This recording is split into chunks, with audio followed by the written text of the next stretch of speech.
இன்னைக்கு ஈஸியான ஒரு ரைஸ் வெரைட்டி பண்ண போகிறேன். இது பண்ணுறதுக்கு ரொம்ப டைம் ஆகாது. ஸ்கூல் போகிற பசங்களுக்கு லஞ்சுக்கு செஞ்சு கொடுங்க, கண்டிப்பாக ரொம்ப விரும்பி சாப்பிடுவாங்க. இந்த சுவையான எக் ரைஸ் எப்படி செய்கிறதுன்னு இந்த வீடியோவில் பார்க்கலாம். ஃபர்ஸ்ட் ஒரு கடாயில் 1 டேபிள் ஸ்பூன் நெய் ஆட் பண்ணுறேன்.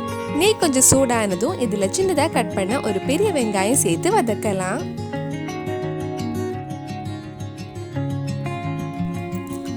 வெங்காயம் கொஞ்சம் சாஃப்ட் ஆனதும் இதில் சின்னதாக கட் பண்ண 2 பச்சை மிளகாய், 1/2 டீஸ்பூன் இஞ்சி பூண்டு பேஸ்ட், கொஞ்சம் கறிவேப்பிலையும் சேர்த்து வதக்கலாம். பச்சை மிளகாய் உங்கள் காரத்துக்கு ஏற்ப போட்டுக்கோங்க. நம்ம சேனலில் இதுக்கு முன்னாடி பண்ண ரைஸ் வெரைட்டிஸ், எக் ரெசிபிஸ் எல்லாம் உங்களுக்கு பார்க்கணுன்னா அதோட லிங்க் கீழே டிஸ்கிரிப்ஷனில் இருக்குது. மறக்காமல் அந்த ரெசிபிஸும் போய் பாருங்கள்.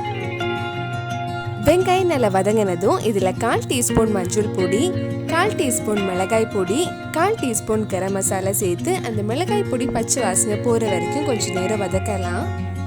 இதில் கடைசியாக நல்ல மிளகு பொடி ஆட் பண்ண போகிறேன். அதனால தான் மிளகாய் பொடி கொஞ்சம் கம்மியாகவே போட்டிருக்கேன்.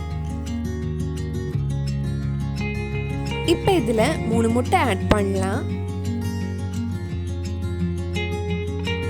இதில் லைட்டாக கொஞ்சம் உப்பு ஆட் பண்ணிக்கோங்க. ஃபர்ஸ்ட் முட்டை கொஞ்சம் வறுத்ததுக்கு அப்புறம் நம்ம மசாலா கூட சேர்த்து மிக்ஸ் பண்ணலாம்.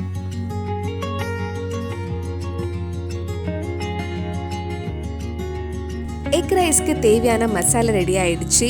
இனி இதில் நம்ம வீட்டில் வடித்த சாதம் போட்டு மிக்ஸ் பண்ணலாம். நான் இன்னைக்கு 2 கப் ரைஸ் ஆட் பண்ணுறேன். இது கூட கடைசியாக 1 டீஸ்பூன் நல்ல மிளகு பொடியும் கொஞ்சம் மல்லி இலையும் சேர்த்து ஒரு 2 நிமிஷம் லோ ஃப்ளேமில் மிக்ஸ் பண்ணலாம். டேஸ்ட் பார்த்துட்டு தேவைப்பட்டால் கொஞ்சம் உப்பு ஆட் பண்ணிக்கோங்க. டேஸ்டியான எக் ரைஸ் ரெடி ஆயிடுச்சு. இது பண்ணுறதுக்கு ரொம்ப டைம் ஆகாது, சீக்கிரமே ரெடி பண்ணிடலாம். கண்டிப்பாக நீங்களும் இந்த ரெசிபி உங்கள் வீட்டில் செஞ்சு பாருங்கள். பிடிச்சிருந்தா இந்த வீடியோவை லைக் பண்ணுங்கள், உங்கள் ஃப்ரெண்ட்ஸ் அண்ட் ஃபேமிலிக்கு ஷேர் பண்ணுங்கள். வேறு நல்லா ரைஸ் வெரைட்டிஸ் நம்ம சேனலில் ட்ரை பண்ணலான்னு கமெண்ட் பாக்ஸில் சொல்லுங்கள். நீங்கள் இன்னும் என்னோட சேனலை சப்ஸ்கிரைப் பண்ணலைன்னா மறக்காமல் சேனலையும் சப்ஸ்கிரைப் பண்ணுங்கள். கூடவே அந்த பெல் ஐக்கனையும் ப்ரெஸ் பண்ணால் நான் புது வீடியோ போட்ட உடனே உங்கள் ஃபோனுக்கு நோட்டிஃபிகேஷன் வந்துடும்.